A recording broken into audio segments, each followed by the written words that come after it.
2, 3 ദിവസമായിട്ട് വിരുന്ന് പോക്കും പിന്നെ അതിൻ്റെ ഒപ്പം കിട്ടിയ പനി, തലവേദന ഇങ്ങനെയുള്ള സംഭവങ്ങളൊക്കെ ഉള്ളതുകൊണ്ട് തന്നെ വീടാകെ അലമ്പായി കിടക്കണോ എന്നൊരു ഡൗട്ട് എനിക്ക് കേട്ടോ.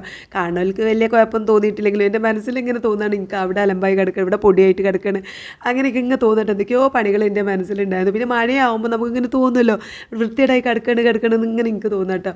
അതുകൊണ്ട് തന്നെ ഇന്ന് ഞാൻ രാവിലെ എണീറ്റ് പഠനം ഒരു ക്ലീനിങ് പരിപാടികളേക്കാണ് നിന്നു കേട്ടോ. മൊത്തത്തിൽ തട്ടിക്കെട്ടി അടിച്ച് വരെ തുടക്കുക. ഞാൻ വീഡിയോ എടുക്കാനൊന്നും നിന്നില്ല. കാരണം എന്താ വെച്ചാൽ അത് നിന്നാൽ അതിന് തന്നെ ടൈം ഉണ്ടാവുള്ളൂ.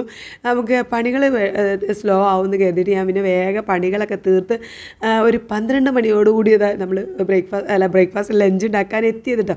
ആ ബ്രേക്ക്ഫാസ്റ്റ് ഉണ്ടാക്കിയ ശേഷമാണ് ഞാൻ പിന്നെ ഈ ക്ലീനിങ് പരിപാടിക്ക് നിന്നിട്ടുണ്ടായിരുന്നത്. പക്ഷേ ഇന്നൊരു സമാധാനമുണ്ട് എല്ലാ പണികളും കഴിഞ്ഞപ്പോൾ കേട്ടോ. പിന്നെ എനിക്കാണെങ്കിൽ ഭയങ്കര വിശപ്പ്, കാരണം നമ്മൾ ഇതുവരെ ഒരുപാട് പണികളായതുകൊണ്ട് തന്നെ ഭയങ്കര വിശപ്പുണ്ടായിരുന്നു. അപ്പോൾ എനിക്ക് ഫുഡ് കഴിക്കാൻ വേണ്ടി ഞാൻ കുറച്ച് ബീഫ് ഫ്രിഡ്ജിലുണ്ടായിരുന്നു, അത് ചൂടാക്കി എടുത്തു. പിന്നെ കുറച്ച് ക്യാബേജും ക്യാരറ്റൊക്കെ ആയിട്ട് ഇന്നലെ ഉപ്പേരി വെച്ചത് അതും ബാക്കി നിന്ന് അതൊക്കെ ഞാൻ എനിക്ക് വേണ്ടിയിട്ട് ചൂടാക്കി വെച്ചിട്ടുണ്ട്. പക്ഷേ ഞാനത് കഴിക്കാൻ ഇരിക്കുമ്പോഴായിരുന്നു ഇതും എനിക്ക് വിശക്കണമെന്ന് പറഞ്ഞ് വരിക, അല്ലെങ്കിൽ എൻ്റെ കെട്ടിയവനും വിശക്കണമെന്ന് പറഞ്ഞ് വരിക.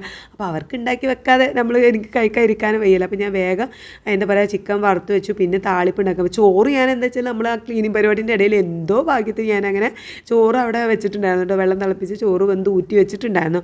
അപ്പോൾ അതുകൊണ്ട് അതൊരു സമാധാനമുണ്ട്. പിന്നെ വേഗം അതിലേക്ക് തക്കാളിയൊക്കെ ഇട്ട് എളുപ്പത്തിലുള്ള ഒരു തക്കാളി താളിപ്പും ചിക്കൻ പൊരിച്ചും കൊടുത്തിട്ടോ. പിന്നെ പപ്പടമൊക്കെ പൊരിച്ച് സോപ്പിട്ടാണ് സെറ്റാക്കി വെച്ചിട്ടുണ്ട്. വേറെ ഒന്നും ഉണ്ടാക്കിയിട്ടില്ല. ഇന്നിട്ട് പിന്നെ വേഗം ഞാൻ എനിക്ക് എൻ്റേതായിട്ടുള്ള ഫുഡ് കഴിക്കാനിരുന്നു കേട്ടോ. അപ്പോൾ ഇന്നത്തെ വീഡിയോ ഇത്രയുള്ള വീഡിയോ ഇഷ്ടപ്പെടുകയാണെങ്കിൽ സപ്പോർട്ട് ചെയ്യണേ.